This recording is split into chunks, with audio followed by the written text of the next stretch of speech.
শোন শ্রেয়া, তোর মতো কপাল যদি আমাদের হতো তাহলে তো আমরা জব টপ কিছু করতাম না। এক্সকিউজ মি, কিসের কপাল? এই যে তোর পেছনে এত ছেলেরা ঘুরে।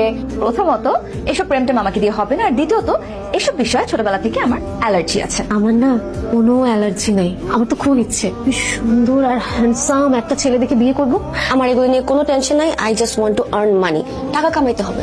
হ্যালো মা, কেমন আছো? আমি ভালো। তোর কি খবর? পড়াশোনা হচ্ছে ঠিক মতো? হচ্ছে। কি দরকার খামাখা জবটা করার? ভালো লাগে তো। আর প্রথমত তোমার থেকে এখন আর কোনো টাকা পয়সা নিতে আমার ইচ্ছা করে না, আর দ্বিতীয়ত ক্লাস শেষে যে অফুরন্ত সময় আমি পাই সেই সময়টাকে কাজে লাগাচ্ছি। আমার তো মনে হচ্ছে এটা গোলাপ ফুল। আরে স্পেশাল একটা মেয়ে দিয়েছে। তারপর সিরিয়াসলি বলছি তো। তুমি দেখে ফেলেছো না মেয়েটাকে? খুব সুন্দর, তাই তো? তুমি এখন তোমার ভাইয়াকে আমাকে দেখাবে। বাবা, আপনি বিয়ের ব্যবস্থা করেন। আরে ব্যবস্থা হয়ে গেছে তো। কই চলে যাচ্ছ? এটা কি ফুল আমাকে কেন? আমার ইচ্ছে তাই। আমার ছেলে সায়ান এমন একটা মেয়েকে পছন্দ করেছে যার কারণে সে দিন রাত সব ভুলে গেছে। অফিসে একটা ফাইলের বদলে আরেকটা ফাইল নিয়ে যায়। সেই মেয়েটাকে তো আমার খুব তাড়াতাড়ি দেখতে ইচ্ছে করছে গো মা। সামান্য একটা বিষয় নিয়ে তো বড় করে দেখার কিছু আছে?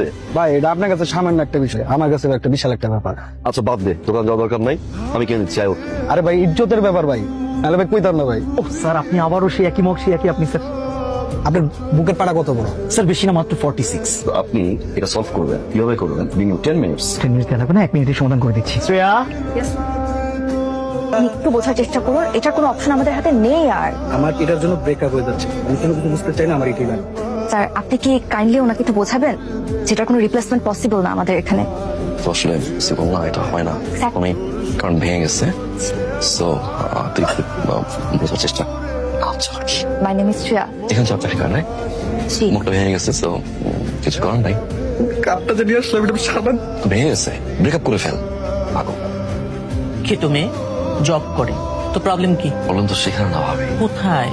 ও আমাকে নাচছে না ভালো কেন সেটাই তুমি জানি না। জিজ্ঞেস করো নাই? কিভাবে জিজ্ঞাসা করবো? ছোট ভাইটা পাশে ছিল, ম্যানেজার একটা, সব কাছে এখন কি করি বলো না। কালকে আবার যাবা, গিয়ে জিজ্ঞেস করবা কেন সেরকম করলো। আর যদি সে নাই চিনতে পারে তাহলে ফুল কেন দিল আর ফ্লাইং কিস দিবা কেন দিল? ঠিক আছে? স্যার আপনার এই ধরনের প্রোডাক্ট দেখছি আমি। শ্রেয়া, আপনি চিনতে পারছেন না?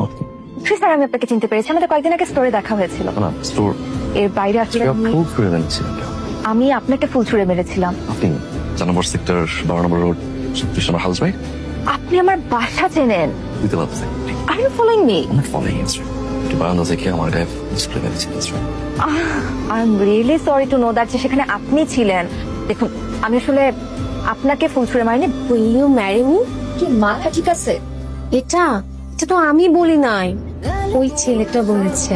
ওগুলো কাকে দিয়েছে? তোকে দিয়েছে। ছেলেটা কোথায়? ছেলেটা ও তো চলে গেছে।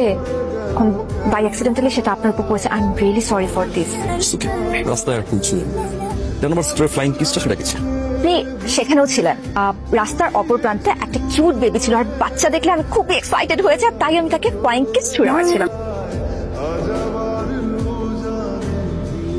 এখন সেটা যদি আপনি নিজের উপর নিয়ে নেন, আপনি যদি মনে করেন আপনাকে উদ্দেশ্য করে আমি করেছি, তাহলে সেখানে আমি নির্দোষ, আমার কোনো দোষ নেই। না একদমই না। মানে ফুল ছুঁড়ে মারলো রাস্তায়, তুমি ধরে নিলা তোমাকে মারছে। ফ্লাইং কিস দিল কোন একটা বেবিকে, তুমি ধরে নিলা তোমাকে দিল। So funny. আমি যাই যাবো, এটা সত্য। কি করবা এখন? ভালো লাগছে।